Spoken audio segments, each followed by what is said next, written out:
the EscapeGoat podcast, a podcast series featuring the discussion of many different topics, flaws and all, based on personal whims and fascinations. Hosted by me, David Fagiani, and several different guests.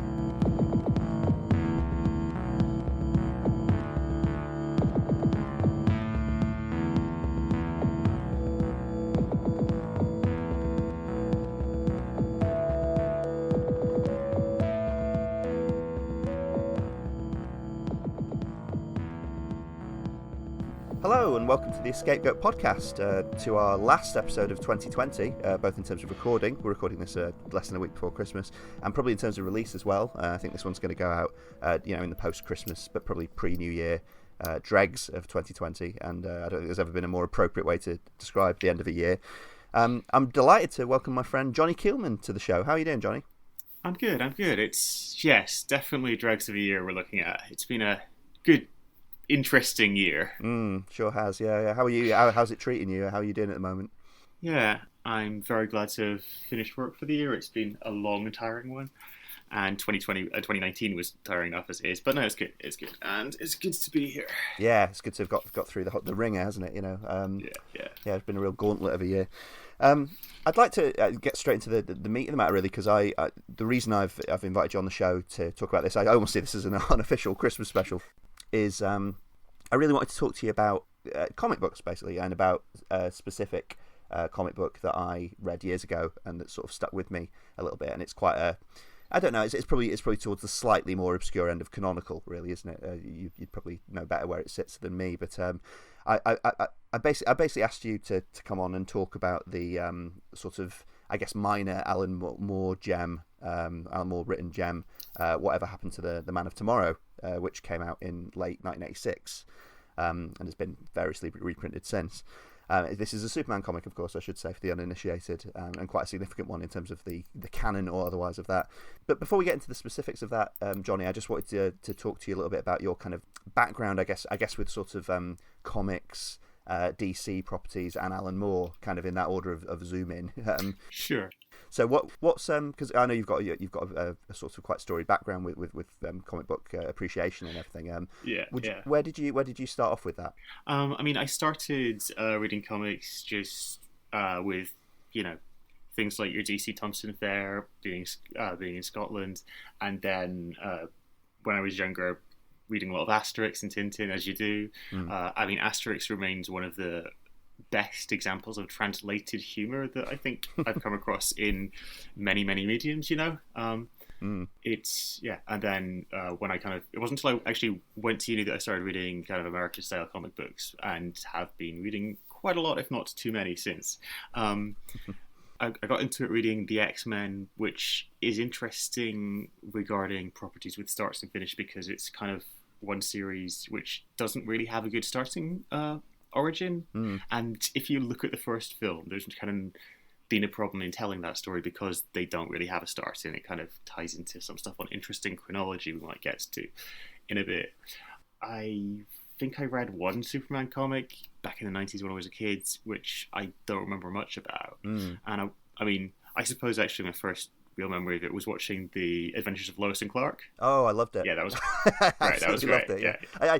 It was funny, we were coming of age, weren't we, when we were sort of teens and in our early 20s, where Lois and Clark was much derided and sniped at by purists. Yeah. And that's kind of like Terry Hatcher, for example. It kind of is my Lois Lane, and I guess Dean Cain is kind of one of my Supermans as well. Like, really, Yes, it's kind of remarkable when you think about it, but with retrospect, that you had a mixed race Superman with such little aplomb about it back then.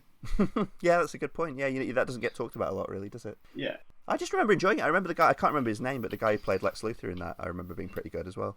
I don't remember that off the top of my head, but yeah, I do remember it being very enjoyable. I think partially down to the chemistry of it. You know that it's actually, I think it's the case that they got married in the comics because they were getting married in the series and they wanted to tie in. Oh, is that right? Yeah, I can imagine that sort of cross-pollination being big back then. Yeah, exactly. It's funny, isn't it? Because I think we're me and Jonny, I think, are roughly the same age, and I think we're both probably kids who, if we were even a little bit older, like Superman would have been a much bigger part of our sort of childhood upbringing through the Christopher Reeves movies, not necessarily through the cinema, but through, TV and video and stuff. But as it was, that was all kind of a little bit drowned out by Batman, wasn't it, in terms of DC characters? Because I basically was of exactly the right age to watch Batman and Batman Returns on video rather than in the cinemas, and then watch the Schumacher ones later in the cinema and stuff like that. And I think in terms of DC properties, at least, that created so much noise, didn't it? Yeah. And I mean, I think there was also kind of, I think, the cartoons going on, which I didn't actually watch that much, but I think I was at some point aware of, which were going on there, which again were very much led by Batman. I mean, there's a very strong case to be made that Batman, as a storytelling vehicle, is more flexible than Superman.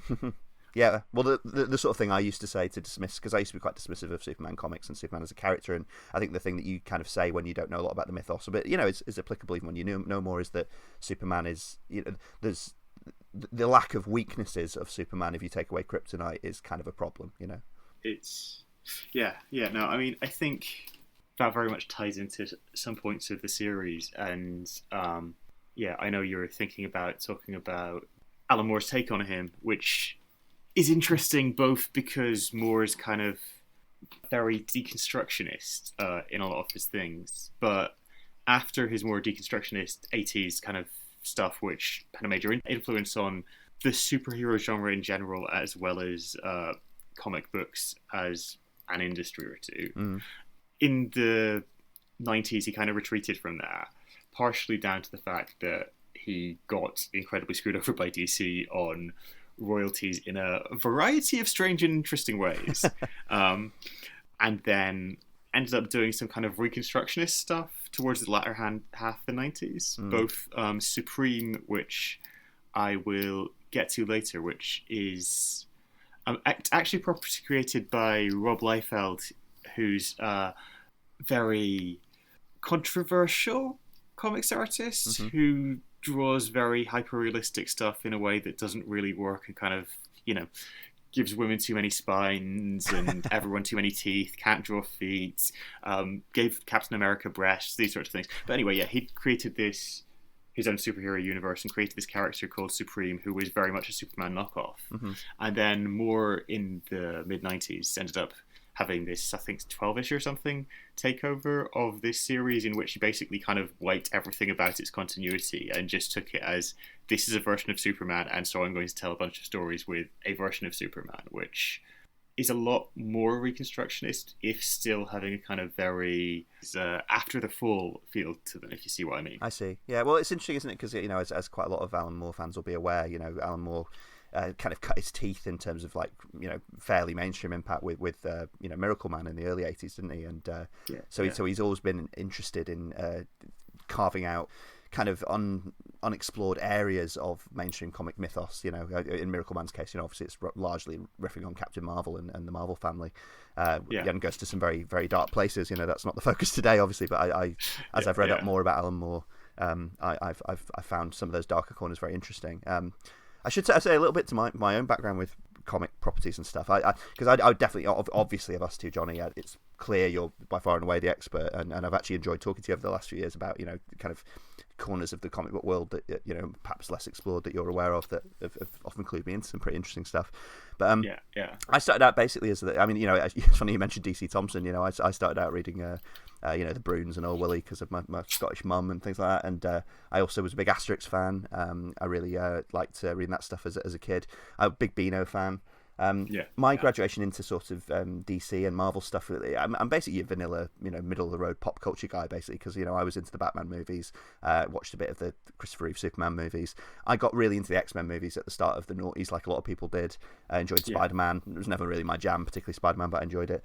And I kind of actually, when we met Johnny, because me and Johnny met in 2005, because we were in the same halls of residence at university, and actually Johnny lent me, I think it was either the tail end of 2005 or beginning of 2006, Johnny lent me Watchmen. In our halls of residence. Just said, read this. I think you must have sort of taken pity on me, I think, as a kind of comics novice, when I described where I was up to, just like, you were very, I should say you were very, very nice about that. But you sent me, you gave me the hardback of, the trade of Watchmen to read.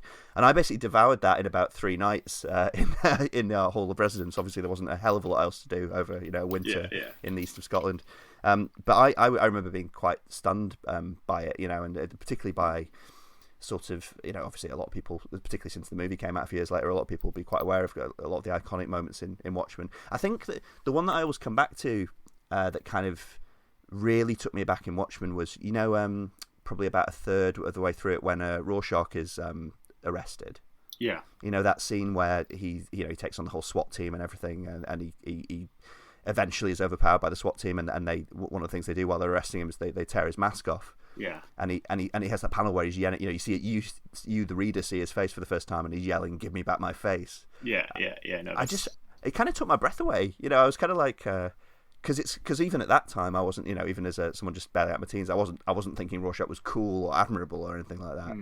But I was, if anything, he was quite repulsive, But I was kind of in that moment. It's such a shocking violation, isn't it? And it really, more really conveys that. And so I think things like that kind of opened my eyes to a lot more of what comics could do. So firstly, I thank you for that. But yeah, I mean, do you think there was, before we get more into discussing the specific Alan Moore comic, I mean, do you think there was a comic that kind of did that for you? I mean, it might have been.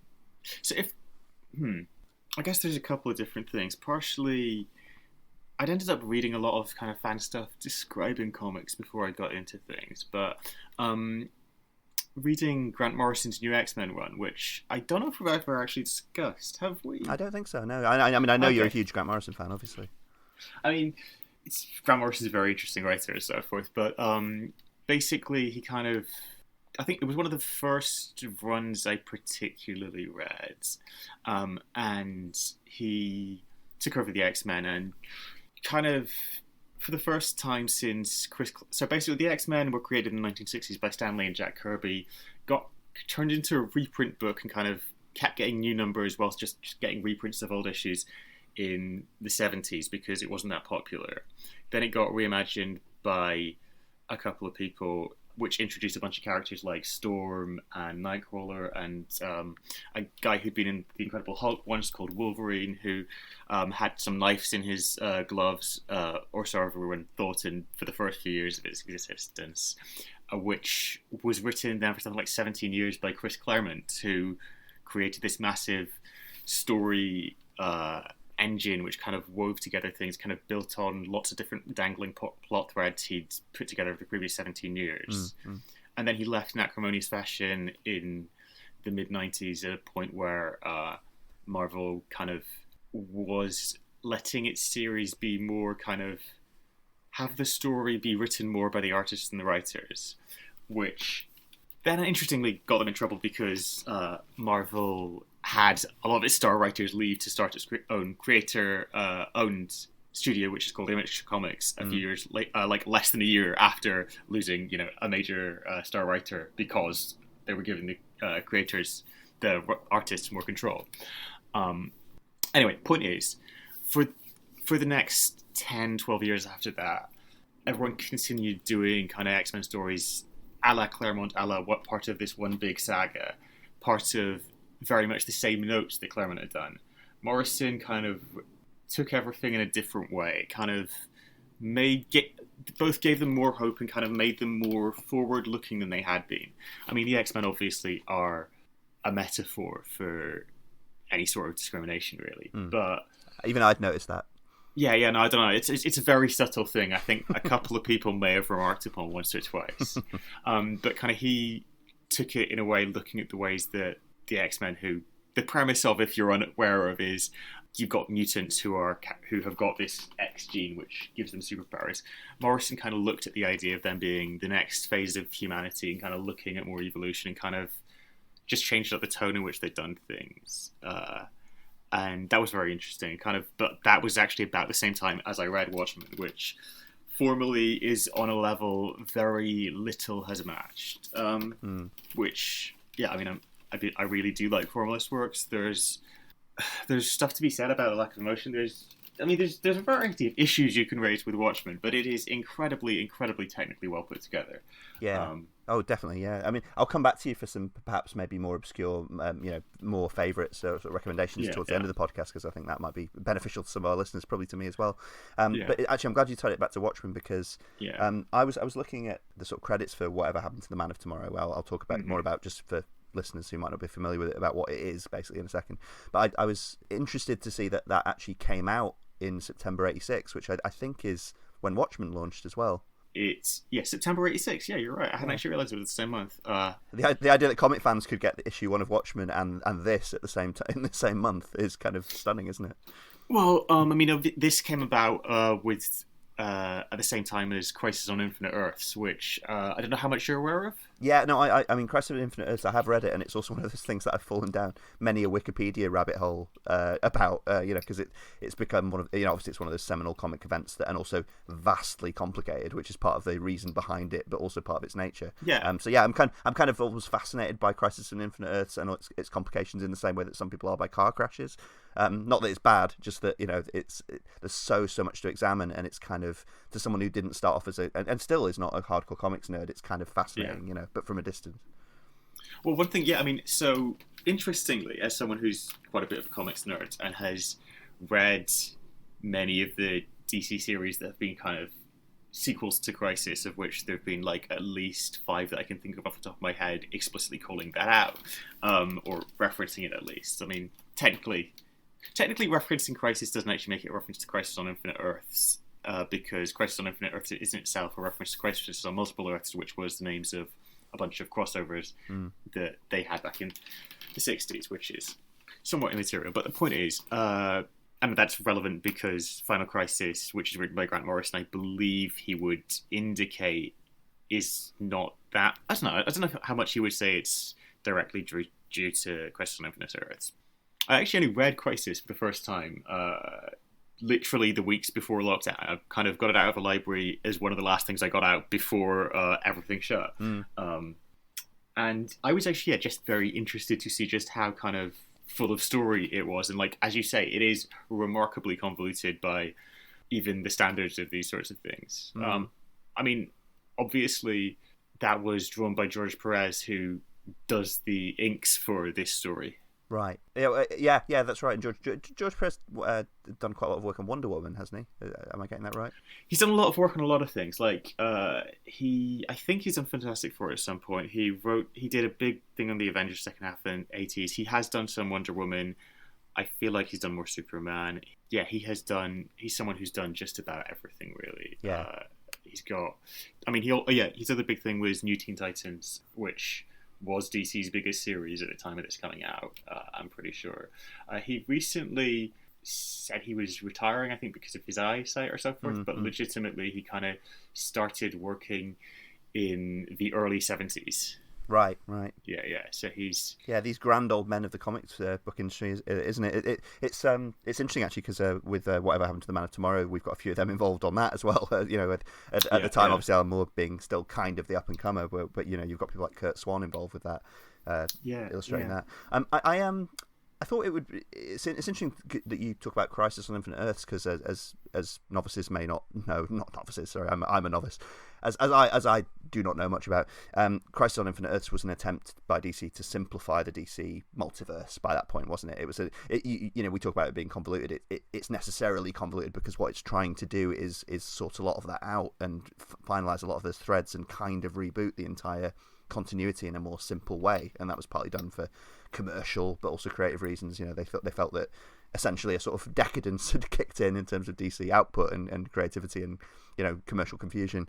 The reason it's important to note that is Whatever Happened to the Man of Tomorrow is a 2-issue comic basically that was published in 1986, and the idea was basically that the Superman continuity was about to be rebooted, so there was about to be a new kind of issue 1 of Superman. The original Action Comics line, which had been going since the 38, was coming to an end, at least a kind of artificial or like self-imposed arbitrary end, and they wanted to do a kind of proper finale for that, like a kind of kind of an odd idea, really. Like this thing that's ongoing and we know is going to be ongoing is also going to have a little last hurrah where we kind of pretend it has, proper continuity and proper stakes, essentially, in the way that ongoing, and that's not meant as a criticism, in the way that ongoing comic book properties don't have. In some ways, in the way that soap operas don't have, in the way that, something like Coronation Street will feels like it will never have an ending. We're basically at the stage where something like The Simpsons feels like it will never have an ending.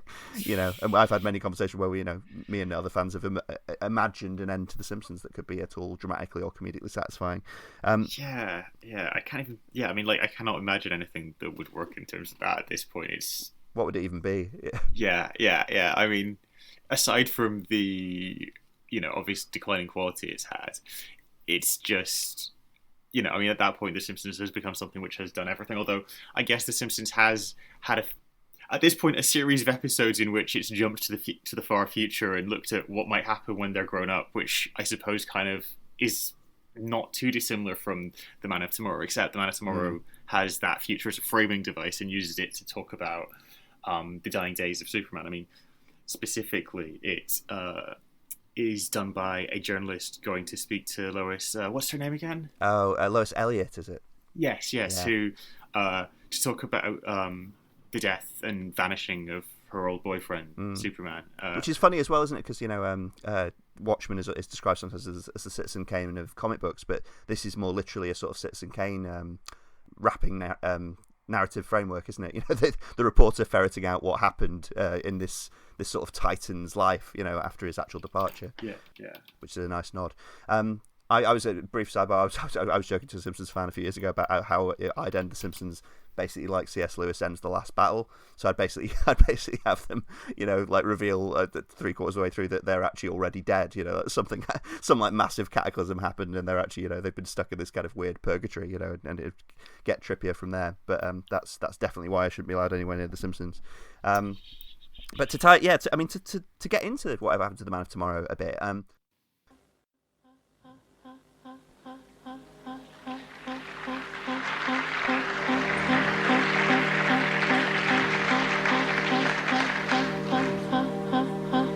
Oh, Superman,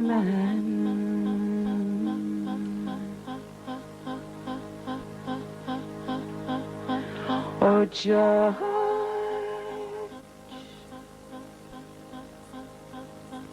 oh, Mom and Dad,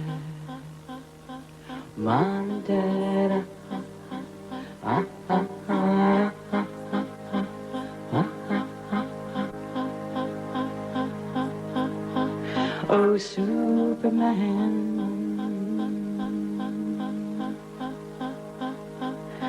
oh, George,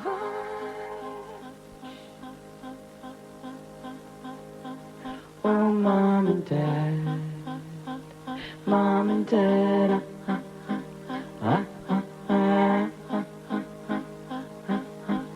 Hi, I'm not home right now. But if you'd like to leave a message, just start talking at the sound of the tone.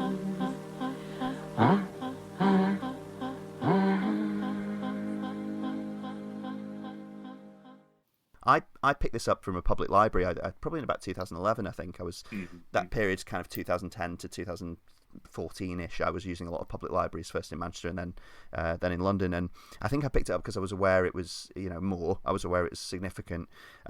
It's short. It's as I say, it's just a 2-issue story. It's this really nice, accessible capstone. I say accessible, but yeah, I was going to say by its very design, it draws in a lot of Superman mythos, doesn't it? And not necessarily all stuff you'd be familiar with from just watching, say, the Christopher Reeve movies, for example. Yeah, actually, when did the Christopher Reeve movies come out? You're much more of a movie buff than I am. Had they come out at this point? Yeah, they were like 78, and I think they were maybe the 3 of them were out when this was published. Maybe the 4th one was just about to be out. Yeah, no, absolutely. But I think I'm trying to work out. I can't help thinking that. Yeah, this is the thing. The kind of extent to which Superman was in the public consciousness was very different then, because it was, much bigger, as well as comics being a much more mass appeal format back in those days. So possibly people would have known it more.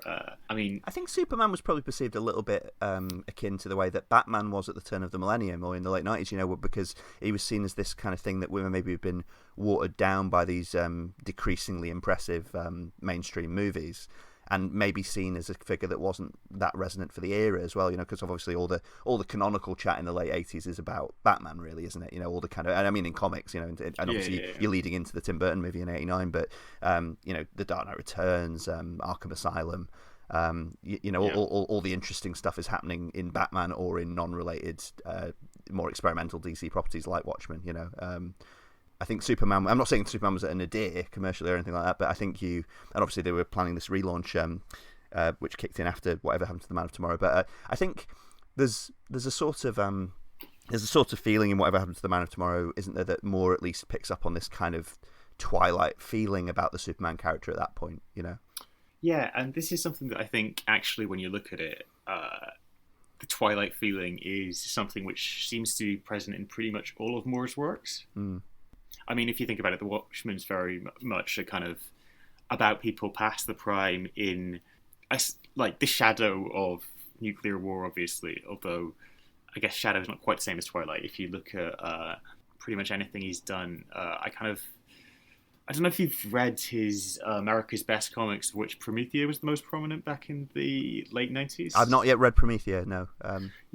So that's kind of got a lot of kind of After the Fall feel to it as well, very much kind of Twilight things. I think part of it, you kind of think, is this Moore's position? Because, I mean, ever since Watchmen, I think most people would agree that Alan Moore has known that he's going to always be the guy who wrote Watchmen. Mm.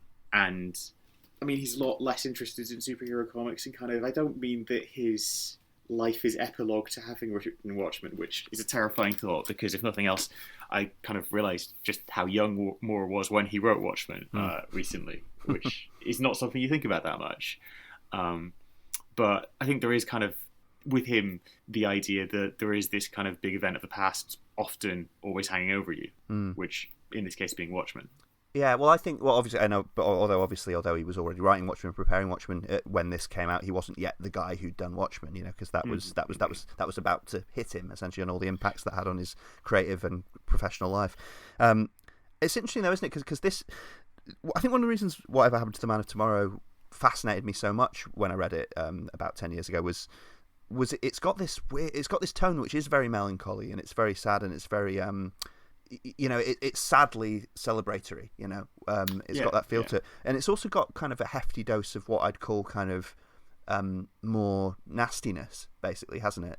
Because he does have that strain to his writing. I mean, I'm not even saying I dislike it. Actually, I think Man of Tomorrow is usefully nasty in the sense that what he's doing is he's essentially been asked to end Superman. So what he does, he takes loads of different threads and talks about what the ending of Superman would be, and obviously it involves loads of, as heroic endings tend to, it involves loads of tragedy and loads of struggle and loads of loss, and bits of Man of Tomorrow. I mean, I should say it's not particularly graphically illustrated. I mean, it's lovely. It's lovely in the way it's illustrated, but it's not particularly nasty overtly explicit. In the way that bits of Miracle Man are, for example, or even Watchmen, really, if you think about that sort of the squid attack near the end and everything. But it's darkly implied, isn't it? Like, I was thinking, like, so briefly, what happens in The Man of Tomorrow, at least as a framework, is through this interview with Lois, who's moved on and is with a new husband, and she's in this world where Superman has been dead for, I think, about 10 years. She's being interviewed in the year of 1997, I saw with some amusement. This reporter finds out from Lois this account of the last days of Superman, and what essentially happens is that enemies of his, kind of almost like starting with the more minor ones or more kind of flippant, harmless ones, and ending up with his big bads, come back, and they're all kind of more empowered or more serious or more vicious, and this escalates quickly into a sort of retreat to the Fortress of Solitude, where a sort of last stand is made against his big, one of his biggest bads, Brainiac, and that plays out in quite interesting and grim ways. We'll get into some of those, but one of the reason I was talking about Moore's nastiness is one of the things that happens early on in this is you Bizarro, Superman's sort of evil but kind of comically evil duplicate comes back, and that's one of the more bits, isn't it? Because you get this figure of fun who's suddenly terrifying, and that comes across more in the dialogue than the illustrations, because the illustrations are quite a fairly sort of carnage, but in a quite cheery comic book way. You don't see much, but the characters are talking about what Bizarro's been doing, pushing over buildings and killing people, and there's a horror to it, isn't there? That actually in some ways amusingly sort of reminded me of some of the criticisms of Zack Snyder's stuff. No, absolutely. I mean, I think one thing that can definitely be said about Zack Snyder is he definitely took some of the parts from Alan Moore that people would come to, that Moore, I think, would come to regret to an extent, and kind of does just overpower with kind of the nastiness. I think the Bizarro bit that's kind of very interesting, Bizarro is this character who is the opposite of Superman. And in this, he kind of talks about, realizing that because Superman never kills, that means Bizarro must kill, which was a big still taboo at that point in the 1980s comic books and so forth, and kind of does genuinely just kind of start going about being very gratuitously terrible in a way that hadn't really been the case, which kind of segues. I still can't quite really explain that well, partially because it's, deliberately blurred logic into realizing that because Superman has lied, that means that Bizarro must be dead.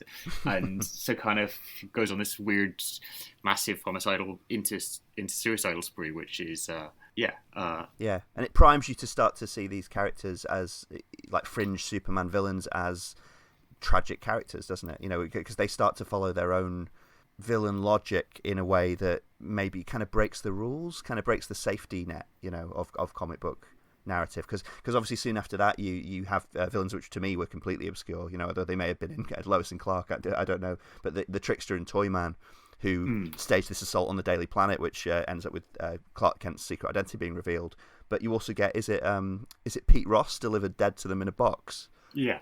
Which is like, again, it's not terribly graphic, but the way it's written, it's kind of horrific, and it's kind of bringing you into the zone of something like, suddenly this is just something like Seven or something, isn't it? You're realizing that it's essentially it's a sort of dark joke, isn't it? Like, what if villains were actually effective and meant business?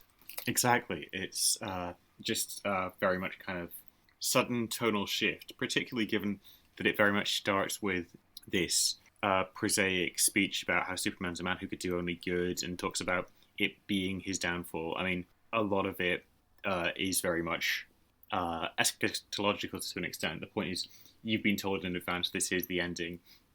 These terrible things are going to happen to him, and you're watching this fall happen in some respects, with a lot more lightness than that sounds, I mean, admittedly, but also not total less darkness. Yeah, no, you know what that, obviously Alan Moore's influence on other writers has been well storied, but you know what that intro text, this is the one that, at the very start of the comic book, you have the statue of Superman, and you have this intro which famously starts, "This is an imaginary story." What that really reminded me of was Stephen Moffat. And actually, to be fair, going back, because I'm a Doctor Who fan, going back was Russell T Davies as well. I suppose what I mean is the tone generally of Doctor Who and the revival of this mythologizing kind of. I'm thinking of anything from the way Rose describes her coming departure in Doomsday, to the kind of massively amped up mythologizing of the Doctor that happens particularly maybe in the Matt Smith era, where you've got this kind of legendary figure who goes by many other names, and you there's so many episodes in Doctor Who where they're sort of playing with the chronology so that the fall of this character has been forecast and is amped up and is talked about in quite gnomic, mysterious terms until it actually happens. And I kind of I'll actually, in later in the podcast, I want to talk a little bit about other mythological figures and how they might or might not have endings, and I'll get more into Doctor Who then. But it reminded me a lot of that, that kind of figure who somehow must go on, but has come to a certain end point for them.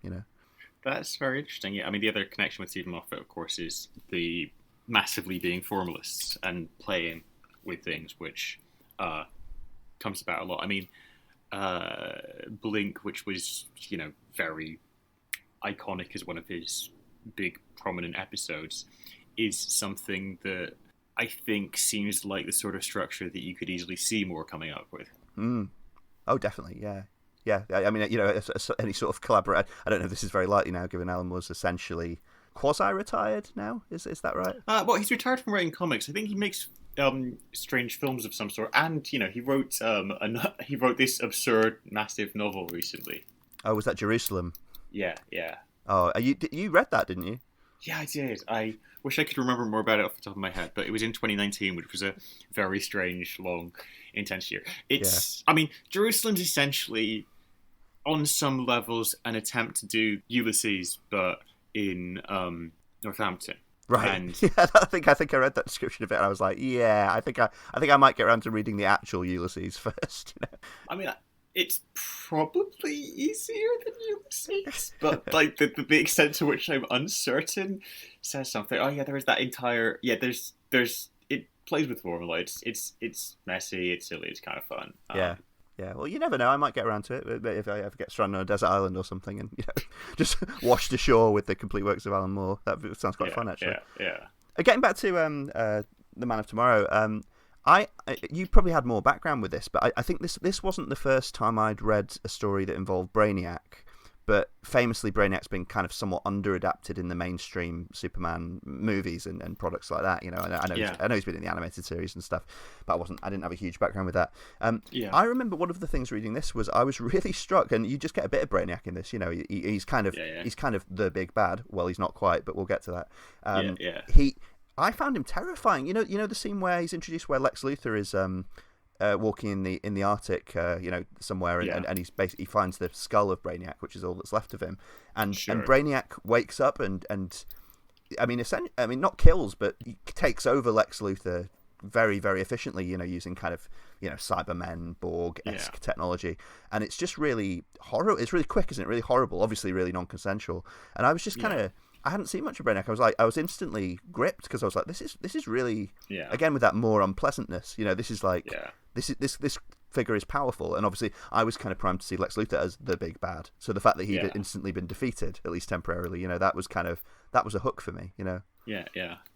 No, I think Brainiac is a character who works best as just this big bad that is kind of very incomprehensible to humans, sort of thing, and that kind of really does work quite nicely. But the kind of sense in which that's amped up here. I mean, at some point we should tie into kind of the Legion of Superheroes, which is a series which spun out of Superboy, which was a comic about Superman when he was a kid, which inspired Smallville directly, which I realised we didn't actually talk about when we were talking about media properties around when we were coming of age. But Legion of Superheroes, the idea is, and this has got a bunch of similarities to some of the stuff we're going to talk about.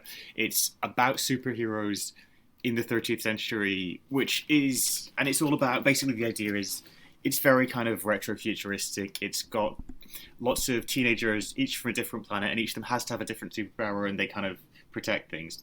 Superboy was a member in this continuity and so forth. And point is, they come back here, they say hi to him in what they know is a final episode. Actually, we should come back to that scene in a bit, because that scene's quite interesting and potent, I think. But crucially, what you've got in that series is a character called Brainiac 5, who is, the fifth generation of this. And the point is, he's a very interesting character in that he is known to be of the line of this massive villain, and incredibly intelligent and powerful and somewhat grumpy, but is actually nonetheless a heroic character who has got all of this baggage associated with him, which I find very interesting. Yeah, well, you can imagine me reading this back in 2011 or whenever. I was a bit baffled because I'd just been not exactly introduced, but I'd just seen this like extremely potent use of Brainiac as a villain, and then in the next few scenes, Superman is kind of slightly palling around with a character that he just calls Brainiac, who looks different, and I was kind of like, okay, when I've always said this to people, I think we're very, very well trained, our generation and those younger than us, to get context even when we don't necessarily know all the context, to infer important things and build bridges across gaps in context. But I think I was just like, okay, there's serious continuity going on here, isn't there? That I'm at the shallow end of here, but I can still get what they're doing with it in this comic. Yeah, I think there is serious continuity going on. Is very much part of the mission statement of the series. Definitely. Well, I mean, in that scene, for example, that you were talking about, which closes the part one of this, because this is essentially a two-parter, in comics terms. The Legion of Superheroes come back to Superman and kind of kind of trying to console him, and they give him a little trophy thing, of him that's meant to sort of be a mark of respect, and give it him, and he's wondering about that. But also they come back with Supergirl, don't they, or a version of Supergirl? This is where my comics knowledge stretches, but the context that you're in the middle of for a 1986 reader there is that his version, Superman's versions of Supergirl, there is dead, right?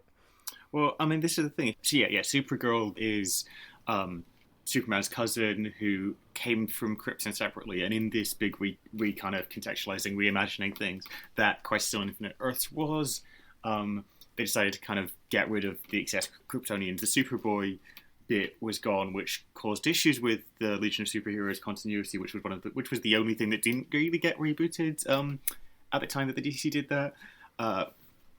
But Supergirl was gone, and so they gave her this massive heroic death. And yeah, in that scene, which is just great, you got Supergirl coming from the future, which is breaking Clark up a bit because he's just aware that she's died. And the Legion simultaneously there, which are very clearly aware that this is the end of Superman, and he gets that to an extent from this, or gets this big feeling that knowing these people from the future have chosen to come here knowing it is terrible, to pay their last respects, essentially. Exactly.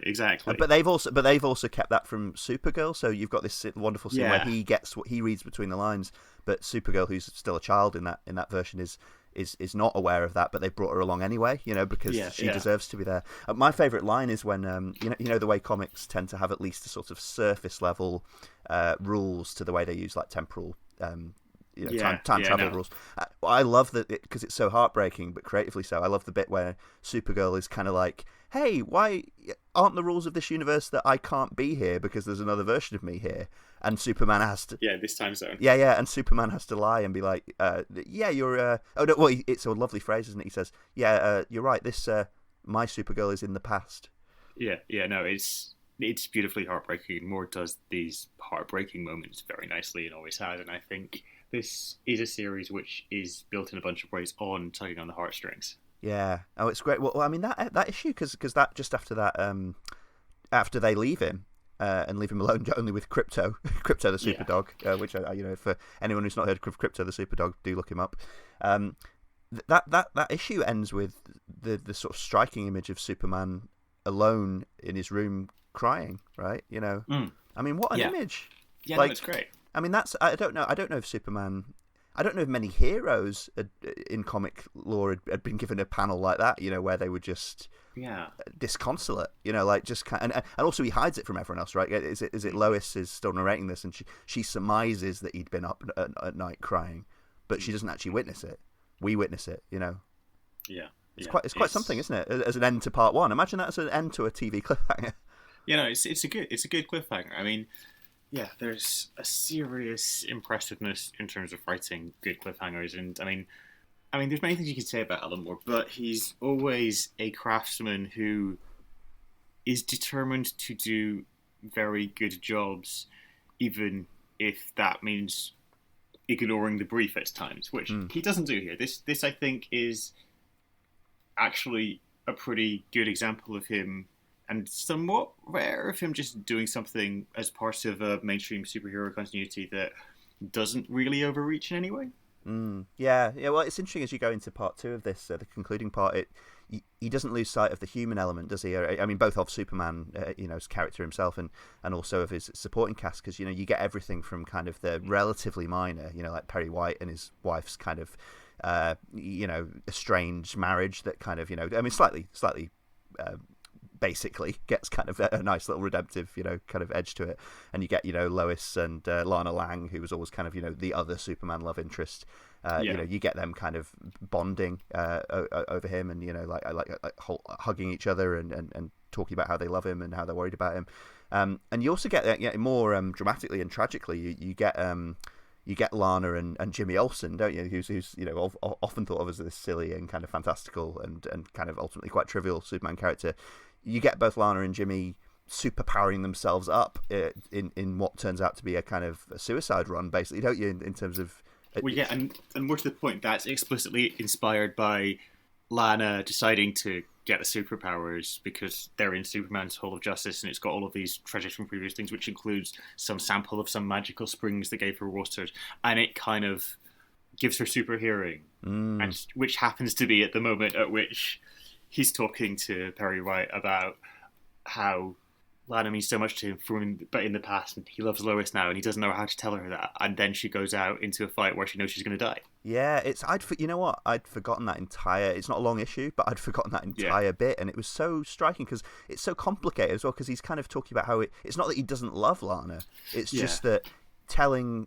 It's kind of, but she's, without knowing it, she's been holding him back as well. Like it's kind of from living a life with Lois or anything. So it's such a profoundly multivalent tragedy, really, isn't it? Like it's kind of, and as you say, it then spurs her on. That reminded me of Doctor Who actually as well. You know, the thing they riff on in the Russell T Davies era a bit with, like, you know, the Doctor kind of is this noble figure, but he creates weapons. Yeah. You know, like his companions are so passionate about him that they do the things that maybe he himself wouldn't do. And you know, Jimmy and I mean, again, you get bits of nastiness, don't you? Because like even in Superman's name or in the name of good, you know, because you get like you get Lana going outside the fortress, and while Jimmy's taking care of the force field generator that Brainiac set up, you get her like breaking Brainiac's neck, you know, so Brainiac's breaking Lex Luthor's neck, yeah, because I should say at this stage, you know, Brainiac is this sort of cyborg entity who's sort of like sitting on top of Luthor's head like a hat, basically, you know, but and she killed, you know, it's another. She kills him after, to be fair, he asks her to kill him, and this is a crucial point, but obviously it plays into part of the theme, which is that killing is something Superman does not do. Yeah. Which is very important to this series. Well, isn't that, yeah, and indeed to the climax of this. It's interesting, isn't it? It's interesting that Luthor gets that. You could debate whether it's a heroic end, but he gets it's a thing where he almost like pauses and struggle. You imagine it's taken a considerable effort. He pauses Brainiac's control of him enough to allow her to do that, to kill him. To ask her to do that more specifically, which is in itself, I guess, quite shocking in some respects. Oh, definitely, and it's very physical, and it's very human again, and it's very. What I like is that even just in the story, it doesn't give Luthor a heroic ending in the sense that you don't know he was doing that because he thinks that Brainiac should be stopped. You could just read that as he doesn't want this to be happening to him anymore. Oh, I mean, I didn't read it as that at all. I think that's a generous interpretation for the character of Luthor, but I think completely legitimate. You're right. Oh well, yeah, and you know, with Luthor also, obviously you've got the thing. Luthor was always somewhat of a, you know, apart from just an egomaniac, right? He was always kind of a human supremacist, right? So he was kind of, you know, he would not take any more kindly to Brainiac taking over the world than he would to Superman existing in it.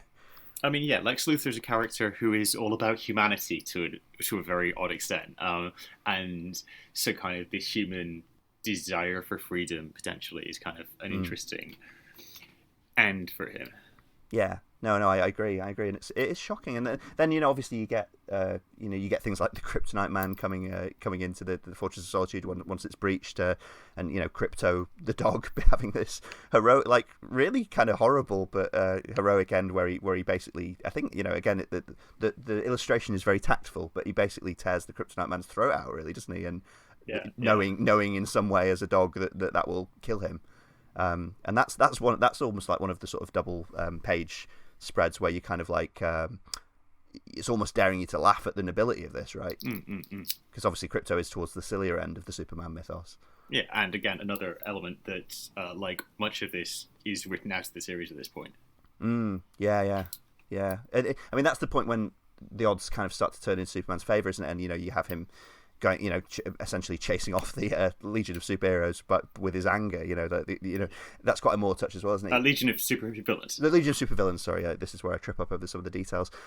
I think it's striking that bit, isn't it? You know, when he realizes that they've, I think as he puts it, hurt Lana, he uses his heat vision on them and burns them, and it's kind of like he doesn't kill them, but he burns them, and they kind of realize he's not messing about anymore. Yeah.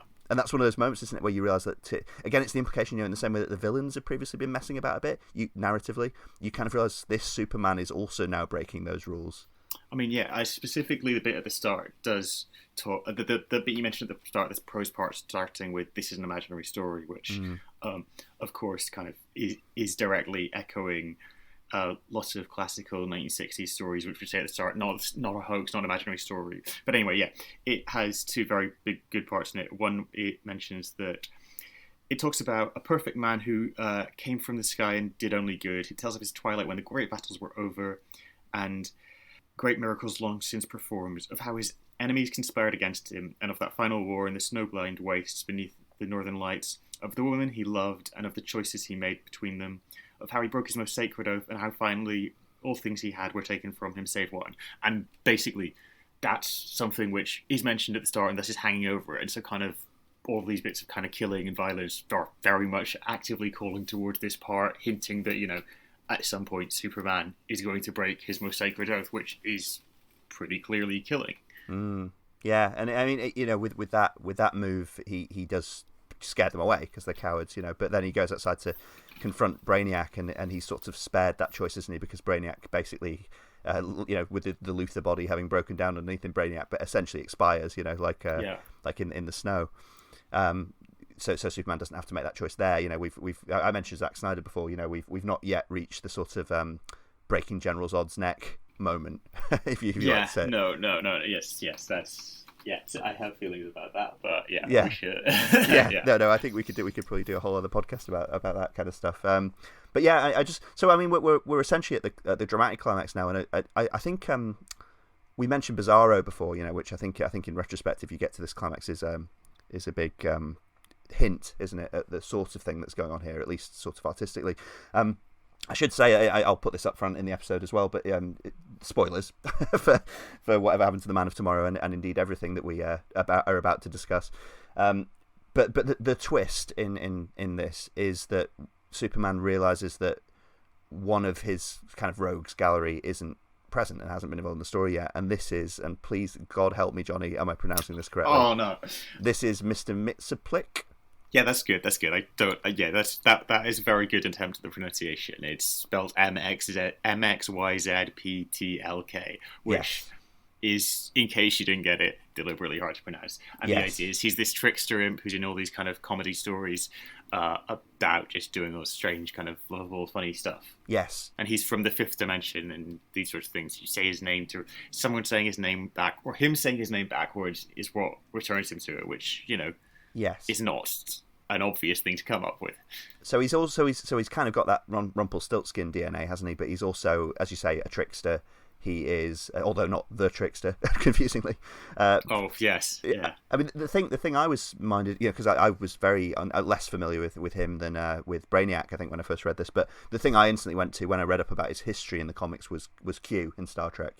He's that kind of maybe with a bit less dignity than Q often has. But like kind of that figure who's, I believe, he's kind of fascinated with Superman, isn't he? And he wants to wind him up. He wants to annoy him. He's kind of a fan in that sense. To an extent, although I think very crucially, he's kind of less threatening than Q is. I mean, he's much less of a threat, which is why this moment, which you're about to talk about, is so big. Yeah, that's true. Yeah, I'm probably thinking more of Batmite, actually, in terms of being a fan, because I believe he's the kind of almost Batman's equivalent of Mr. Mxyzptlk. But yeah, I mean, directly, yeah. Yeah, he is. Yeah. I mean, the reason this is such a great twist, and the reason it had quite a lot of impact on me and chilled me a bit is, people who've read this will be aware that Mr. Mxyzptlk appears to Superman then when he sort of calls him out, and he's in his kind of like familiar comics form, isn't he? He appears like a sort of like impish gnome figure, as you say, like floating in the sky, in a purple suit with a bowler hat. That's right, yeah. And he starts and he talks. He basically says, "Yeah, you're right. It was me. I did all this. I amplified all your enemies' threats and powers, and I sent some of them mad, essentially, and after you. And I did this because as you know, I'm an immortal being, and you can't conceive how long what that means, and like how long I've lived, and my mode of being for millennia was doing nothing at all, not even moving, and my mode of being for the last millennia has, last 2 millennia, I think he says, has been being mischievous, being impish, being a figure of chaotic fun, And he had a couple of millennia of doing nothing but good beforehand as well. Yeah, exactly. So it's like he's doing it, or he's giving everything a go, but without any feeling, any human morality, feeling that any one of those is the right way and one of them isn't. And now he's decided to be evil. And there's that wonderful line, isn't there, where he says like, "Oh, who knows? After that, I might spend 2 millennia trying to be guilty or being guilty." Yeah, and Mr. Mxyzptlk turns more and more evil, viscerally strange, odd, horrific, chilling, and trying to change things, which ties very much into a lot of stuff more is done later, talking about the kind of Cthulhu mythos and so forth, and kind of just this unseeable thing. But yeah, they start to take his fifth dimensionalism a bit more seriously, don't they? Like there is an illustration of him, and he looks basically like a sort of glowing radioactive, almost like creature from the Black Lagoon kind of thing that's sort of half sketched in it. You know, this is in later more comics. This would definitely be the one where you'd put on your 3D glasses, wouldn't it? You know, for... yeah. But yeah, he's meant to be this horrific thing that you can. If anything, I think what a slight problem with the comics is he's a little bit over illustrated. You know, he's kind of, you could probably get away with characters just looking out off panel at him a lot more. You know, yeah, glimpses of him, and I think this is one thing that becomes. Yeah, so to go on a bit of a tangent here, this kind of very much ties into another story that I was thinking about in terms of a final story, and this is kind of the run on Journey into Mystery of Kieran Gillen in the late noughties, early 2010s. Journey into Mystery was the title that Thor was in. This is him writing a series taking over that numbering, which is about Loki, who is of course a trickster character. And the idea of his Loki story is, you know, Loki is a being of chaos, he's unreliable and so forth, and he's reborn as like a child here, and so you've got this kind of, you know, 7-year-old kid who's this trickster who is trying to do good but has to face the fact that everyone knows he is Loki. And it's all about kind of trying to change it, try to show that he's not a bad guy anymore and so forth, but there's kind of this awareness underlying it all that Loki doesn't change, Loki always goes back to it, which he kind of again ties on to this kind of idea of a character who is creative, is part of a corporate thing that's always going to return to the thing. You're always going to see Batman going back to his status quo and so forth. But at the end of it, kind of, he does manage to succeed and do stuff to show that he's good by saving everyone. And he kind of, you would really like this run, actually. It features gods based on Manchester, led by a version of Tony Wilson. So you mentioned this to me, yeah, I did. I'm gonna say again, that's the thing that is right up your street. I definitely need to check that out. I definitely need to check that out. But at the end of Journey into Mystery, Kieran Gillen, who is very inspired by Moore, he kind of has done, I think, like a long hour-long talk talking about all the ways in which Watchmen is just perfect. But he's conscious that other people are going to take over this character, and he wants to kind of have this run as something that will stand as a whole and not be something that kind of gets overwritten by revealing it was Loki trying to do tricks. So, in the last issue, Loki, who's got this raven called Ecol that's been following him around this whole time, turns out to be the previous Loki, the evil Loki, who's been orchestrating this and has used the fact that everyone has now come to trust Loki. I mean, obviously knowing he's a trickster, but have come to see that he's good. Thor has made up with him, and like genuinely they're getting on as brothers. He's not like a hero, but he's not unambiguously good, but he is someone who everyone recognizes as being good and has broken out of this idea of always being seen as evil. Yeah. Well, I mean, but basically what happens here is it turns out that all of this was a trick by the other Loki, who created this Loki for him to kill and take over the body and become evil, which kind of completes the whole series. And it's kind of got a nice emotional twist like this and kind of ties in very much to how do you finish an ongoing story. Oh, that's very good. Yeah. No, I like that. I mean, the kind of idea of I can never say this word, recidivism, in justice and stuff is always touched on by comic books, isn't it? You know, the very idea of people being put in, anything from people being put in Arkham to, you know, heroes trying to quote unquote go straight, you know, is always touched upon, isn't it? I like that with Mitsaplik here, you know, it's beyond, again, it's beyond human morality, isn't it? It's not it's not that he's a bad guy who's still bad, or a good guy who's turned bad exactly, although it's kind of that, but it's not because he thinks, it's not because he's been steered astray. It's just he just doesn't care. He just doesn't care in the way that we would about these things. I love that, you know, Elite, getting back to the Man of Tomorrow in general, I love that the climax of it is another one of those memorably nasty Moore bits, isn't it? Which is kind of, it has elements in common with the sort of brutal climax of Miracle Man, doesn't it? Where what Superman does to him is he basically tricks him into teleporting himself away back to the fifth dimension at the same time as Superman fires the Phantom Zone projector at him. So he essentially sends him to two different universes, and you kind of in a memorable image, but also in dialogue you kind of get the implication that he's been torn apart essentially, across into two different dimensions, which is nasty, and is kind of, in Miracle Man terms, I'm thinking of the sort of iron bar being teleported into the kid's head. I mean, teleportation is a wonderful thing to have horrendous body horrors with. I mean, famously, you've got great examples of this, like the work of classic that is Tuvok. Yes, yeah. Well, and The Fly, of course. Tulix, even, yeah. The Fly, obviously, is the other one, yeah. Yes, no, I like that. But yeah, I mean, that stuck with me as well. And then, of course, this Superman concludes to Lois, who he's with, that he's killed. He's deliberately killed, even though it was a split-second decision, and he only had a few seconds to put it together as a plan. He is killed deliberately. He knew that was going to happen, and he's violated his code. So in Lois's telling of it, he walks into the chamber that contains gold kryptonite, which is the one that robs you of your powers, right? Yeah, I mean, it's pretty clear from context that's the case. Yeah, and when the equivalent of the cops show up, the rest of the Justice League, etc., what they think has happened is that Superman has walked out into the snow, never to be seen again, presumably to die there. Which that's what it says. That's what the comic tells you. That's what the comic tells you. I mean, this reading, that reminded me of Frankenstein for the first time. Oh, yeah. Wow, that's a really interesting take of it. I hadn't actually seen that, but it does completely make sense. Yeah. You wouldn't normally compare those two characters, but yeah. Well, I feel we'd be amiss, actually. I meant to get more into detail of this if we had more time, but obviously as something that was being developed during the same time as Watchmen was at least being finalised and, sketched out, and obviously I don't know how much Watchmen was written in order, so to speak, but, it is interesting, isn't it, that this is another climax at the Arctic. Because obviously Watchmen famously concludes at the Antarctic base of Ozymandias, and I know obviously Superman's Fortress of Solitude being at the North Pole or near the North Pole is a large part of comics continuity. It's not like Alan Moore made this up, but it's interesting, isn't it, that he did these two very thoughtful works of melancholy superhero examination, both of which conclude at Arctic bases. Well, I think what that actually just occurs, what you saying that occurs makes me think is, which hadn't occurred to me previously, is that thinking about it that way, it seems pretty clear that Ozymandias' base is at the Antarctic because he is evil and kind of the opposite of Superman having a base at the Arctic. That's a good point. That's it. That had never occurred to me. It hadn't occurred to me either, but it kind of makes a degree of sense when you do compare the two scenes together.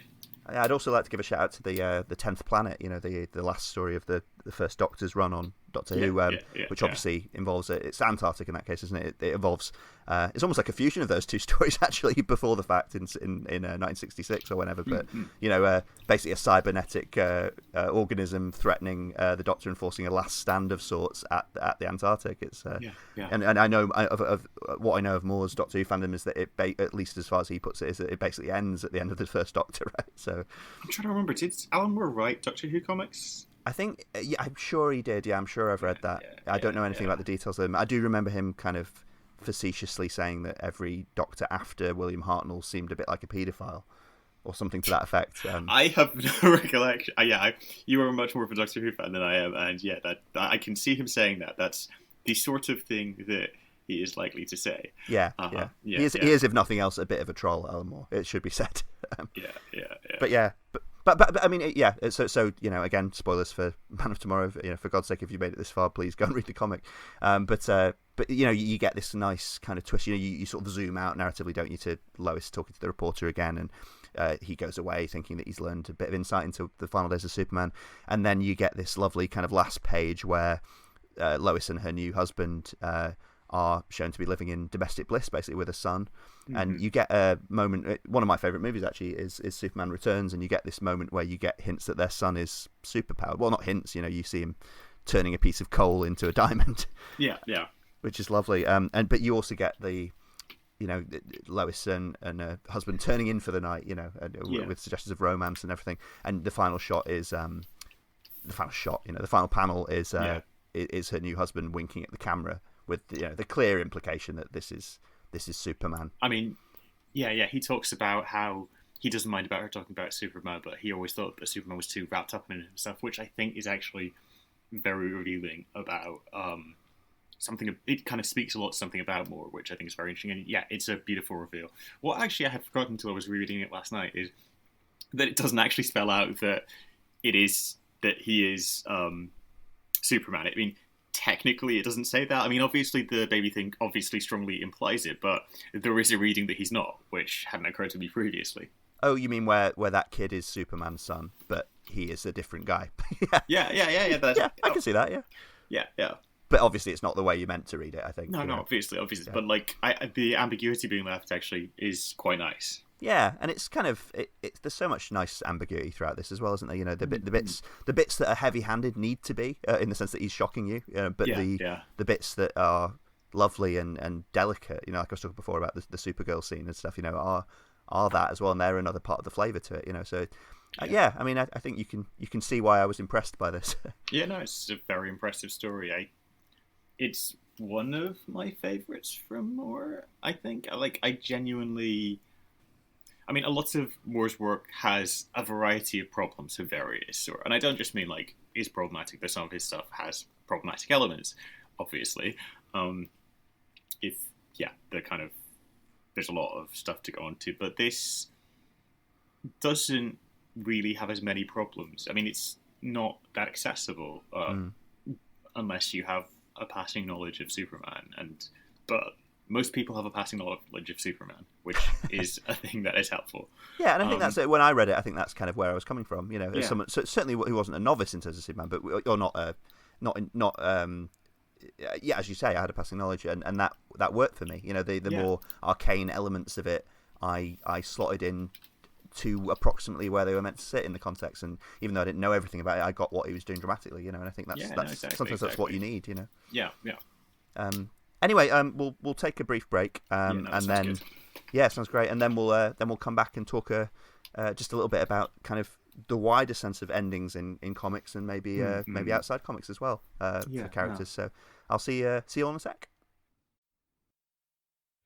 I mean, all that kind of led into your Batman piece, The Killing Joke, where you had Batman and the Joker as kind of slightly psychopathic. That's the thing that that's probably the work of mine that I'm least fond of, because there's a lot of nasty things happening in that, and I mean the profundity in The Killing Joke is that actually Batman and the Joker are pretty similar, but like they're not real. It does you as an audience no good to have it pointed out that Batman and the Joker are a bit similar, because they're both preposterous characters. Yeah. So that's one that Brian Boland did a wonderful job on the artwork. But as for my writing, no, that's not one of my finest hours. So in some way, do you look back at the next 10 years of superhero comics, whereby people tried to impose these psychological motivations and extreme violence on characters that were basically invented in the 30s to entertain children, with some and we never meant to carry that weight. Yeah, it's your fault. Is that what you mean? Certainly, yeah. It's almost. I mean, like, to be fair to The Killing Joke, I thought it was one of the worst things that I've ever written. But on looking at some of the Batman graphic novels that came after it, I realised that it is in fact a masterpiece. It's because all of a sudden you'd get all of these innocent comic characters that had been created in the 30s, 40s, 50s, 60s, meant to entertain children, and all of a sudden every character is suddenly turning out to be a psychopath or a brutal, callous sadist. I mean, when you've got, like, I don't know, Casper the Friendly Ghost with a chainsaw and sort of a collection of human fingers, the point is being missed somewhere. I mean, the early Superman stuff, a lot of people don't realise this, but there was an editor at that time called Mort Wiesinger, right, who has got a reputation in comics as being one of the most brutal and brutalising editors that anybody ever worked for. Apparently, most of the stuff in Superman was all stuff that came out of him under analysis. Right. Presumably his family had come to America after some pogroms somewhere in Eastern Europe. And so there you've got the home planet that was destroyed. And all of these other dopey elements of the Superman myth, you suddenly trace them back to this very flawed and unlikable but kind of tragic human being. That's strange, isn't it? Because you've been talking about trying to find some kind of psychological justification for all these superhero archetypes, and then you find, right, it's been there under your nose all the time. All the time. If I ever was going to handle the Superman story again, I'd probably want to start with the story of Mort Wiesinger, how this guy had come to create this American legend out of his own neuroses. And it is a very American legend, that the immigrant arriving in a new country. It's the American story. Yeah. I mean, I know that because of Nietzsche, the Superman myth does lend itself very well to fascism. But it's worth remembering that during the Second World War, the Germans referred to Superman as Super Jew. Right. Because he'd been created by two Jewish guys from Cleveland, Siegel and Schuster. In the early comics industry, there were an awful lot of Jewish people there. Yeah, it's almost as if those European expatriates on the run from pogroms arrive in America, and the only way their only contribution to the war effort was being able to create these propaganda figures that in four-colour comic books would be fighting the Nazis. Yeah, but they can't fight the Nazis. It doesn't look like anybody can fight the Nazis, but they're going to invent somebody in a tight costume and a cape who can throw Hitler over the moon, you know. And welcome back. I just wanted to sort of, I don't know in what sort of forms the coders to this podcast, really. Just wanted to have a brief chat with Jonny about some of the kind of implications of what we've been talking about in terms of Man of Tomorrow, in efforts to end ongoing stories, really, you know, but maybe particularly in comics, but some of the sort of comic proximate properties that we might be aware of as well. Because I think this is a massive topic, actually, and I think one we could easily return to, Jonny, maybe in subsequent episodes. I wanted you to expound a little bit. I mean, you know, not at the length we've just gone on about Man of Tomorrow, but if you want to take about 5 minutes to talk about All-Star Superman, because I know that's you know, before we move on from Superman, you know. Indeed. Okay, so I mean, it's worth talking about Grant Morrison here, who is possibly the second greatest comics writer behind Alan Moore, but I mean, I actually prefer him, but I came across this article series that you actually recommended called The Last War in Albion, which I'm going to ask you to summarize. Well, it's by an American writer called Elizabeth Sandifer, and it's about a magical duel between Alan Moore and Grant Morrison for control of comics. Yeah, basically, they're both writers who engage in mysticism and have been massively influential in comics, and it charts their history and compares them. They're remarkably similar in a number of ways. All-Star Superman is a series written 20 years after Man of Tomorrow, 12-issue series, which basically the brief was to give a self-contained story that anyone could pick up and read.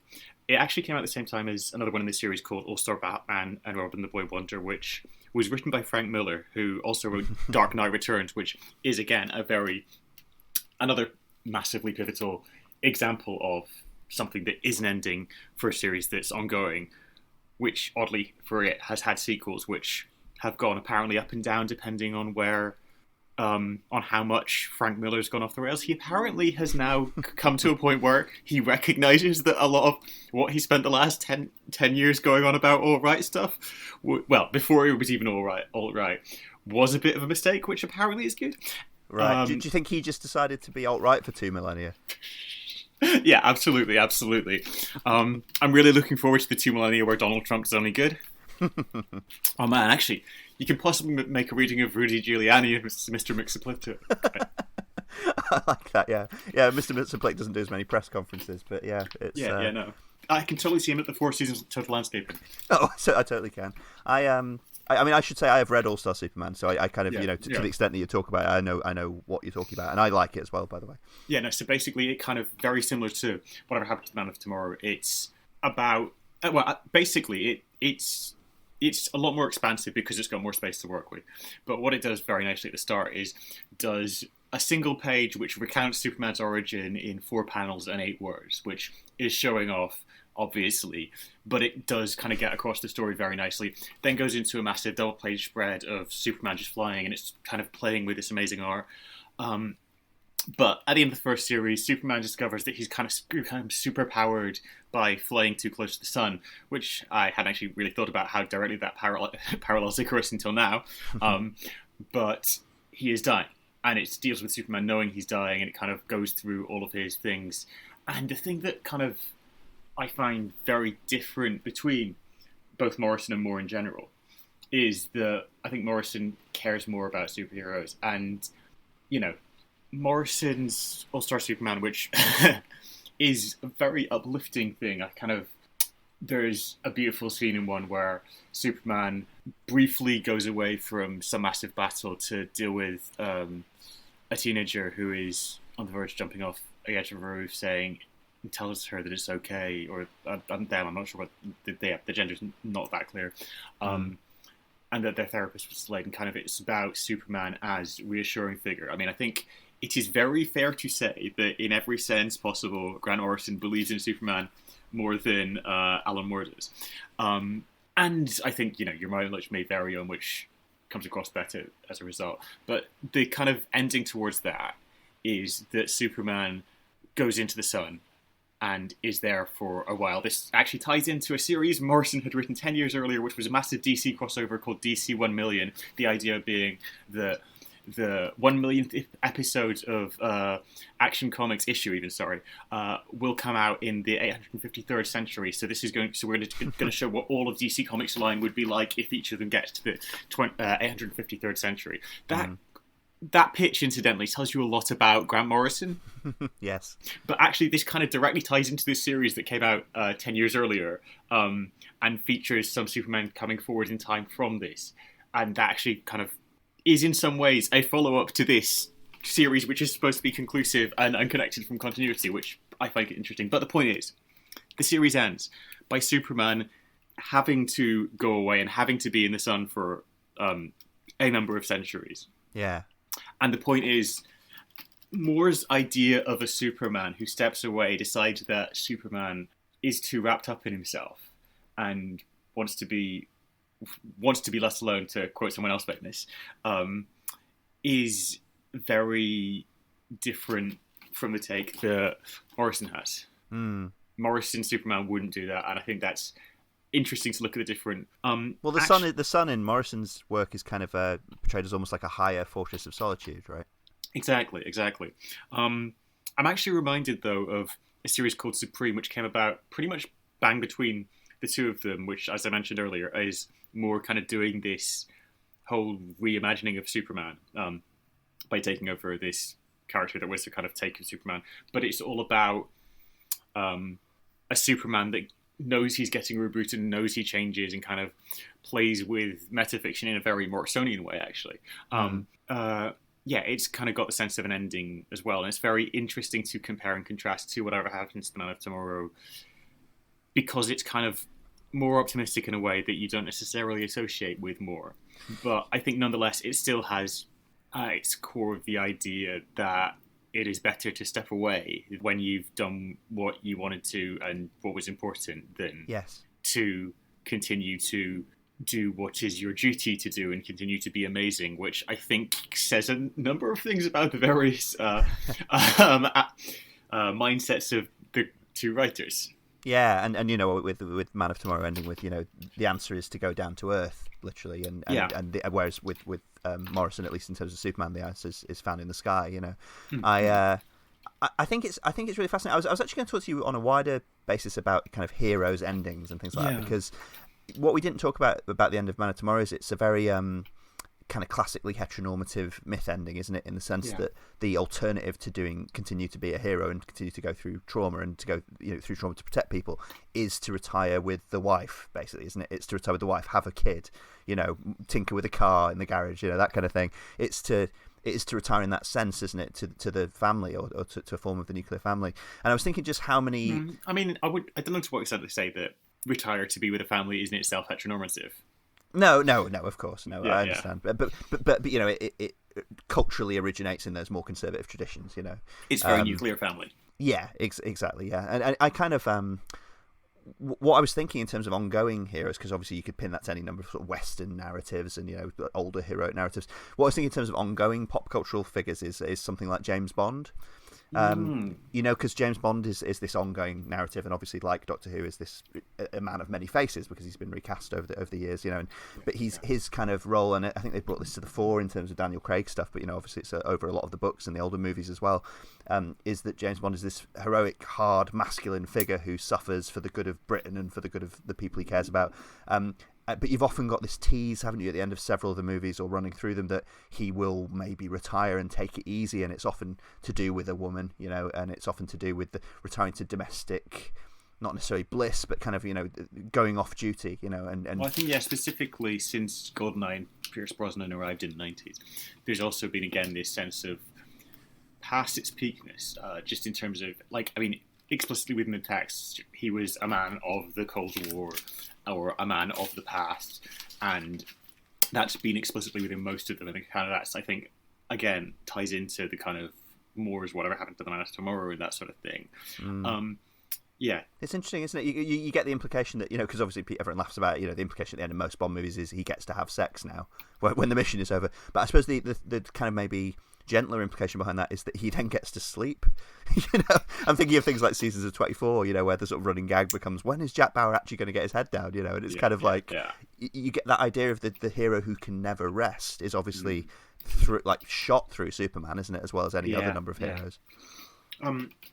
So Astro City, which is, and this is to go on more about Superman than endings, but Astro City is a series created by Kurt Busiek, who's an excellent comics writer who loves superheroes. And basically, the idea of Astro City, broadly, is it kind of combines reinterpretations of pretty much every comics character and then tells kind of more human stories about them. All of these characters are kind of his own take, and it kind of is beautifully crafted and absolutely lovely. But the first issue, which is very noticeable, is its analogue of Superman, whose name escapes me right now.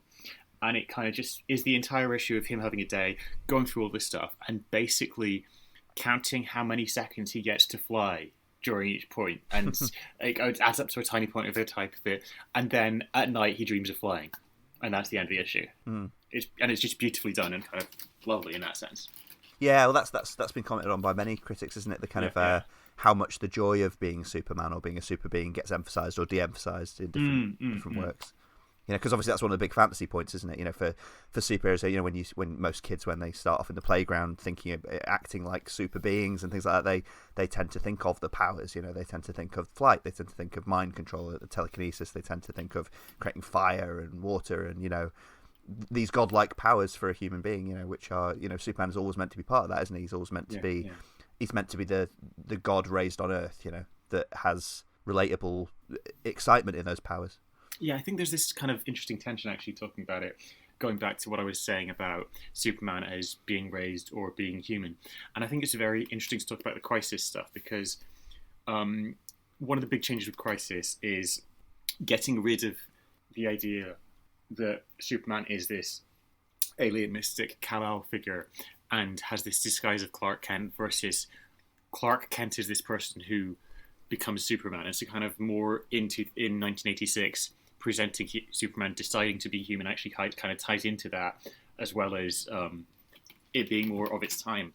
Whereas kind of 20 years later, you very much have the opposite being more of a statement that Superman is more mythic and is not a figure to be identified with, but a figure to be not worshipped, but that's pretty close to, I think, what how Morrison feels about him.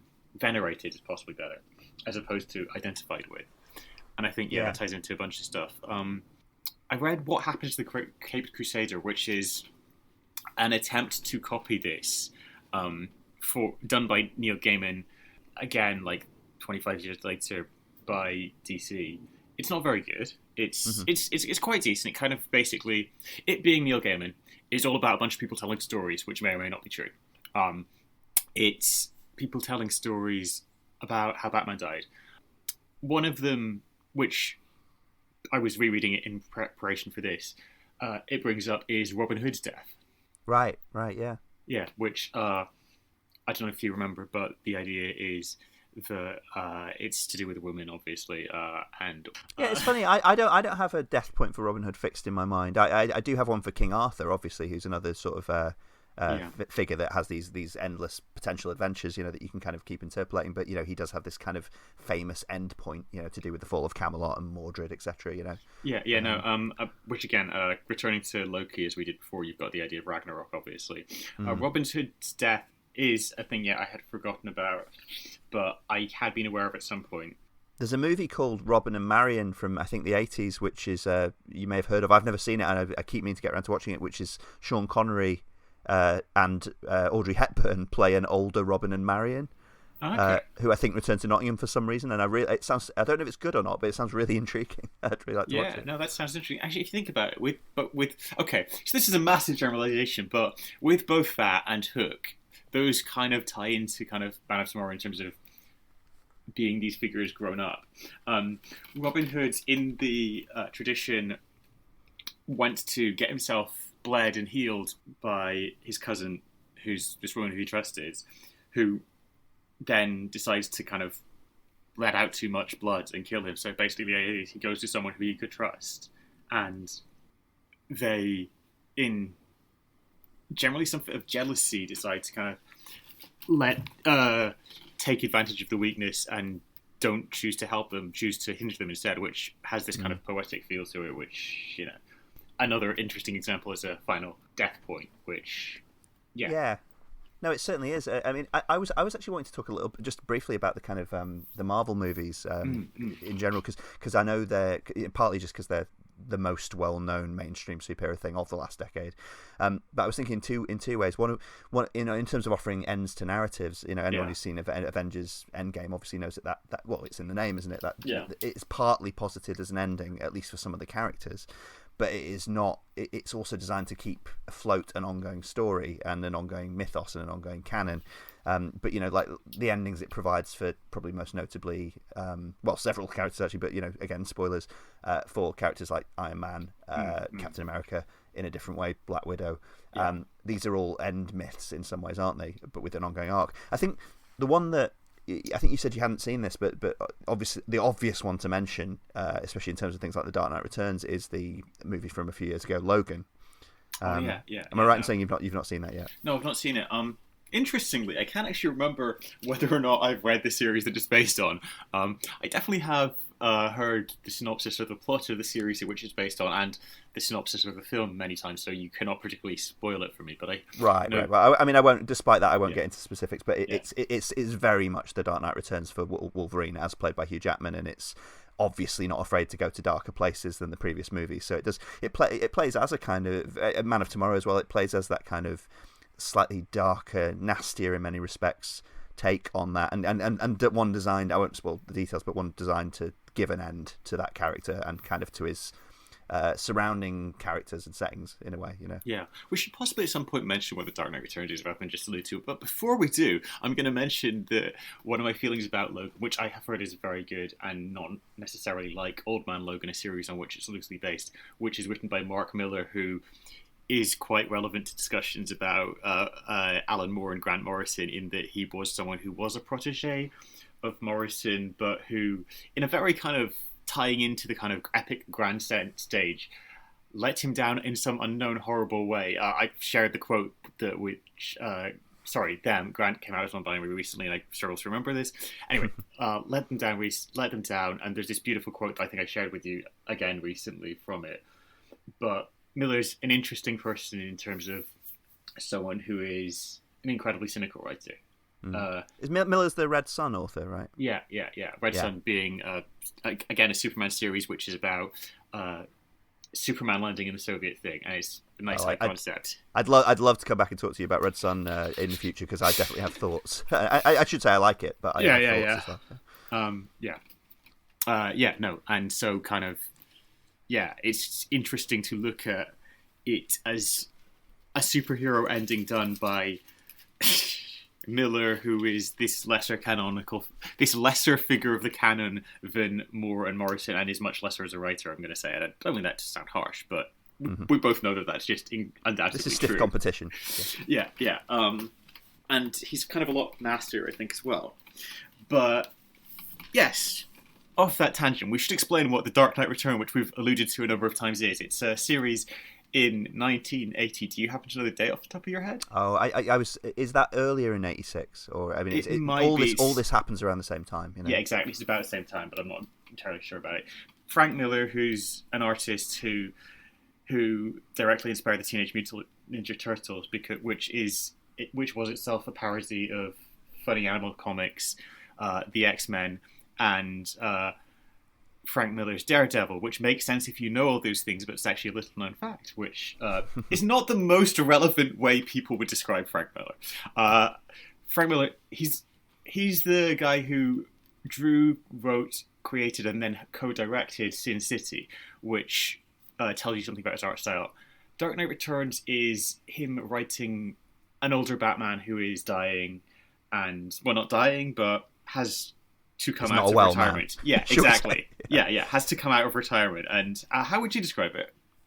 Well, I mean, it does focus on it. I mean, the interesting thing about Dark Knight Returns, obviously, is that it was so influential that kind of the Batman I grew up with in the 90s was so, particularly in the Burton films and the animated universe stuff, that is so tinged through with things about it, isn't it? Even if not the plot specifics. Absolutely. Famously, Zack Snyder has returned to some of the plot specifics in Dawn of Justice, particularly. But yeah, I mean, you're right. It's an older Batman. It's him bringing into his orbit a younger female Robin. And it also features roles in the story for the Joker and Superman himself, actually. Yeah, which is, I think it's fair to say, the least charitable interpretation of Superman that we have discussed today. Yeah, well, I mean, sort of. In the parlance of today, he's a cop, isn't he? Yeah. He's working for the American military establishment. Is it Reagan directly? I think. Yeah, I think so. It's yeah. Yeah, I mean, I should say that the bit in Dark Knight Returns where Superman, that version of Superman, is weakened. Where he's kind of struggling in the desert, isn't he? Kind of all that sort of stuff. Yeah. I love that bit. Just divorced from the rest of the Dark Knight Returns. That's one of my favourite Superman bits. And I think there's much to be said about kind of that and how the Dark Knight Returns and Watchmen have kind of a massive impact on superhero comics for the next several decades. They still do. The idea of bringing these epic endings to ongoing myth narratives, it's so knotty, isn't it? Because I think we sort of agreed not to talk about Sherlock Holmes too much and everything, because it's almost like the cliche of that attempt, isn't it, by an author to lay to rest the sort of tentpole of his career, in the final problem, the whole Reichenbach Falls thing. I was thinking how interesting it was, because I'm a Star Trek fan. I talked a bit about Doctor Who before, but I'm also a Star Trek fan. I was thinking about the first Star Trek film I saw at the cinema, just because the age I am, was Star Trek Generations, which starts the Next Generation movie franchise, of which I spoke a bit about on a previous episode of this podcast. But it also kills Kirk famously. It's the ending, the chronological endpoint for Kirk, as played by William Shatner, and still is, in that sense. And I think what J.J. Abrams has done in his sort of basically prequel reboot films.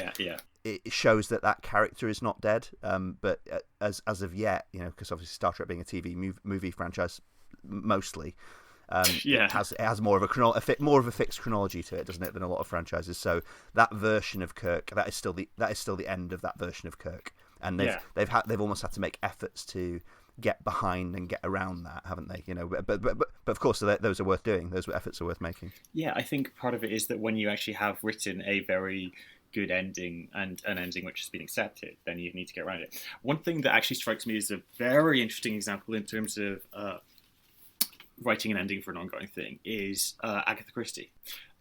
She obviously wrote Poirot books for about 30, 40 years at an absurd frequency. And actually, a very interesting fact I heard once is that authors have directly studied some of her later works compared to her early works and claim to notice directly examples of either dementia or just deterioration through age on her writing, which actually kind of ties into Terry Pratchett in a sad way as well. But the point is, she wrote, I think maybe in the 40s, a final story for each of her two main characters, Poirot and Marple, which then were not published till she died. Yes, and I've read the Poirot one.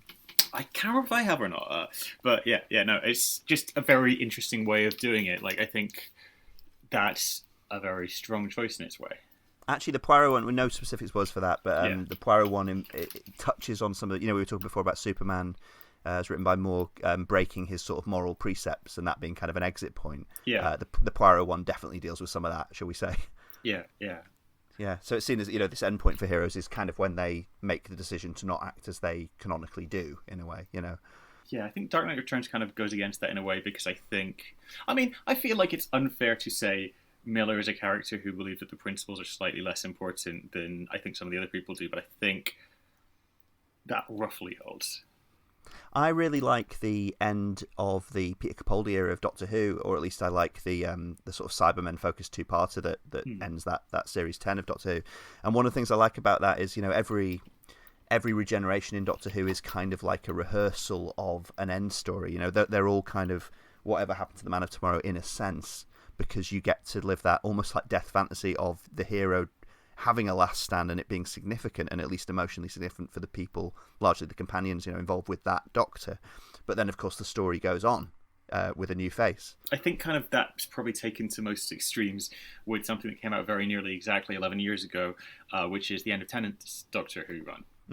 If you think about that final two-part of that, I think you can definitely criticize that for kind of going to too much excess in terms of reveling in kind of the death fantasy, saying goodbye to everyone. I think that's something that anything that's trying to do a capstone work on, or trying to end a story which may or may not be continued by other people, has to try very hard to avoid. Well, it's interesting, isn't it? The both of those handovers, the one I'm talking about and the one that you're talking about, both involve the end of the showrunner as well. Oh, so, yeah. I think we're very much explicitly talking about that. Yeah, exactly. And actually, they're both endings that lead up to the Doctor carrying on, but without the companions as well. So although they involve a regeneration, it's handing over an entirely new cast as well. So that's a very different death and then continuation than one where the companion is then forced to deal with the change, which I tend to prefer, really. I think that's interesting. In fact, and this is a whole sidebar we don't have time for, I think the Jodie Whittaker era of Doctor Who, I understand why they didn't do this, but it would have been much more interesting in some ways, and there would have been a lot of bullets to dodge, don't get me wrong, if they'd kept Bill on from Series 10. That seems like an interesting choice they could have done. Partly just because I wasn't done with Bill personally, but this was a whole other podcast, I'm sure. But don't get me wrong, I can see how there would have been problems with that. Let's put it that way. But carefully written, I think that could have been good. Yeah, no, absolutely. I mean, I'm aware we're out of time, Johnny, which is a shame. We're out of time not just for the podcast, but also for 2020. So, cheers to that. Yeah, cheers to that. Can I just say it's been an absolute pleasure having you on the show, and I really would like to have you back in the future because obviously we're both tremendous politics geeks as well. So if we can ever get the chance to talk about some of that at length as well as future pop culture stuff, I'd love both those opportunities. Absolutely, that sounds great. This has been a lot of fun. Thank you very much for this. I've really enjoyed this chat. And we'll have to pass you a stack of things I've recommended to read. Yeah. Well, you know what? Let's end on that note because I was talking about Alan Moore before. If there's a lesser known, maybe it doesn't have to be lesser known, but what's your favourite Alan Moore thing that you think people might want to check out? Let's say I don't think Watchmen is your favourite anyway, but let's disallow Watchmen. Yeah, no. I think Watchmen is something that, in terms of just talking about Alan Moore, you kind of need to be aware of to read more in some respects because it kind of overshadowed a lot of things. Man of Tomorrow is very good. I actually quite like Supreme, but that's very niche and geekiness. In the late 90s, he was doing a series. He wrote this whole line of series, which was called America's Best Comics, the best known of which is League of Extraordinary Gentlemen, which is quite a tragedy in its adaptation because that ended the careers of both Alan Moore and Sean Connery swore off Hollywood after that, which I think kind of is a pretty sad state of affairs. Anyway, point is, it was largely much more positive, optimistic things and kind of playing with different ideas. It was about science heroes rather than superheroes, playing with the different aspects of pop stuff. And what I'm going to point to, just out of semi-hipsterish stuff, isn't Promethea, which is a beautiful series done with art by J.H. Williams, which is much more worthwhile reading. And I'm not going to talk about I'm going to mention, separate from America's Best Comics, From Hell is something worth looking at. As a work he did with Eddie Campbell is an interesting thing in terms of doing something with someone else who's got a very strong creative voice and has done a lot of creative stuff, creator-owned stuff by himself, is interesting. My favourite thing from America's Best Comics was a single 8-page story about his character Greyshirt, which is basically kind of a take on the Shadow. And I just really like it because it does formalism really nicely. It's going through. So basically, the 6 pages or whatever are going through a house. Each floor has got is one panel on each page, and each floor is also a different century going further and further back in time, and it works very nicely in a kind of weird acrostic way. Oh, that's a good premise. I like that. Yeah. It's just a 6-page kind of throwaway thing, but I quite like it. Oh, great. Well, I hope some of our listeners will check some of that stuff out. I certainly will. Well, thanks, Jonny. It's been, as I say before, it's been an absolute pleasure. And I hope the new year treats you well. Happy Hogmanay in advance. Indeed, and to you. Yeah, thank you. For all the listeners, we'll see you back in 2021. Merry Brexmas, everybody. Merry Brexmas. See you soon.